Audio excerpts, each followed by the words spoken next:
Salam sejahtera, saya Jerome K. Tolentino. Ponteng sekolah merujuk kepada pelajar yang secara sengaja tidak hadir ke sekolah. Pelajar yang sering ponteng biasanya sudah merancang akan tempat yang dituju, seperti pusat beli belah, panggung wayang, taman rekreasi, dan lain-lain lagi. Pada masa ini, gejala ponteng semakin membimbangkan. Biasanya kumpulan pelajar yang terlibat dalam gejala ponteng terdiri daripada berumur 13 sehingga 17. Menurut laporan bahagian sekolah menengah Kementerian Pendidikan, jumlah kes ponteng sekolah pada tahun 2015 meningkat 8% berbanding tahun sebelumnya. Mencapai 214, terdapat beberapa faktor yang mengakibatkan pelajar ponteng. Hal ini akan dikupas ke akar umbi. Nama saya ialah Lisanti Nagaran. Nombor ID saya ialah DEM07211062. Hari ini saya nak membentangkan tentang kaedah gejala sosial, iaitu ponteng sekolah. Mengikut pemerhatian kajian saya, terdapat banyak kaedah yang menyebabkan pelajar melibatkan diri dalam gejala ponteng sekolah. Di antaranya adalah disebabkan sikap pelajar, rakan sebaya, ibu bapa dan guru. Selain itu, faktor persetiran sekolah, pengurusan sekolah dan pelaksanaan sekolah juga boleh menyebabkan pelajar terlibat dengan gejala ponteng sekolah. Kebanyakan pelajar yang terlibat dengan ponteng sekolah datangnya dari sekolah-sekolah terletak di pinggir-pinggir bandar. Pelajar-pelajar yang tinggal bandar seringkali menghadapi masalah dari segi persekitaran tempat tinggal, sosioekonomi keluarga dan pergaulan antara rakan-rakan. Kebanyakan ibu bapa mereka berpendapatan rendah dan tidak dapat menyediakan perbelanjaan yang mencukupi untuk menampung bilangan anak yang ramai. Jadi, untuk meringankan bebanan yang ditanggung oleh ibu bapa mereka, ada pelajar yang sanggup berhenti sekolah dan bekerja bagi mendapatkan wang untuk perbelanjaan harian mereka. Terima kasih. Salam sejahtera kepada Encik Khalidin. Nama saya Logisan Lagi Kanisen. Saya mengambil kos Diploma in Enforcement Management. Nombor ID saya ialah 05211042. Saya batch 24. Hari ini saya akan membentangkan ulasan tentang isu dalam media masa tentang gejala kes ponteng sekolah. Kes pertama adalah kes jenayah. Kes jenayah ini menyebabkan individu itu terjerumus dalam jenayah lebih ekstrim pada masa depan mereka. Yang kedua ialah kes rokok. Kes rokok ini bermula dan berjinak kepada menghisap gam. Kes yang ketiga ialah kes buli.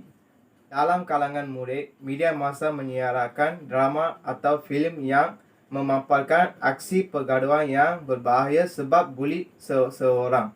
Akhir sekali ialah kes kenakalan. Kes kenakalan ini sebab ibu bapa tidak mengenal rakan sebaya anak-anak mereka sendiri dan juga ibu bapa tidak mengambil kesempatan untuk mengambil perhatian terhadap tingkah laku anak bermasalahnya. Sekian, terima kasih. Nama saya ialah Kartika Murugan. Saya dari kos DEM 06211108. Hari ini saya nak membentangkan tentang kes gejala sosial ponteng sekolah.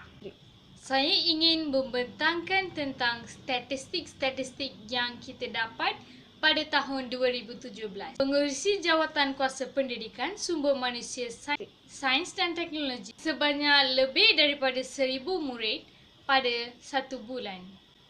Dalam kalangan ponteng sekolah ada beberapa jenis, iaitu ponteng sekolah, kurang sopan, jenayah, buli dan sebagainya. Usaha ponteng sekolah ini turut meningkat, iaitu bolehlah kaunseling PDRM Polis Diraja Malaysia dan juga ibu bapa boleh mengambil tanggungjawab di kalangan murid, iaitu bolehlah murid ambil kesempatan ini mengubah tingkah laku mereka. Bimbingan kaunseling sangat mengharus ambil perhatian terhadap gejala kes ponteng ini. Sekian, terima kasih.